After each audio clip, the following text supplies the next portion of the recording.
23 April already প্রথম দফার vote পশ্চিমবঙ্গে হয়ে গেছে। 29 এপ্রিল সেকেন্ড দফার ভোট বাকি আছে। এমতো অবস্থায় পশ্চিমবঙ্গবাসী অনেকেই বলছে যে পরিবর্তন দরকার, আবার অনেকে বলছে প্রত্যাবর্তন দরকার।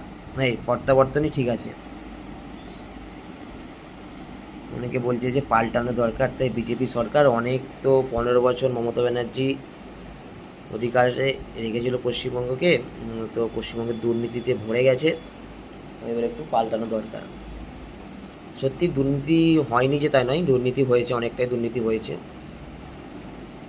কিন্তু তাও কিছু কথা বলতে চাই যে দেশের বাকি রাজ্যগুলির তথ্য বা রিপোর্ট অনুযায়ী যে কোথায় কী হাল পরিস্থিতি, পশ্চিমবঙ্গের সমতুল্য পরিস্থিতি না পশ্চিমবঙ্গকে ছাপিয়ে গেছে সেরকমও কিছু দুর্নীতি পরিস্থিতি যে রিপোর্ট বলছে সেটা বলতে চাই।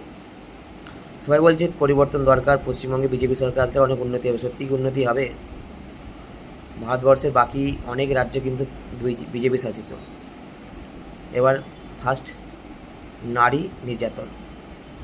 নারী নির্যাতন কাণ্ডে পশ্চিমবঙ্গের শীর্ষে সবাই বলে, কিন্তু এনসিআরবি রিপোর্ট অনুযায়ী বলছে দেশের নারী নির্যাতনে টপে রয়েছে রাজস্থান, উত্তরপ্রদেশ, মধ্যপ্রদেশ, মহারাষ্ট্র, এইসব রাজ্যগুলো কিন্তু শীর্ষের দিকে নারী নির্যাতনে।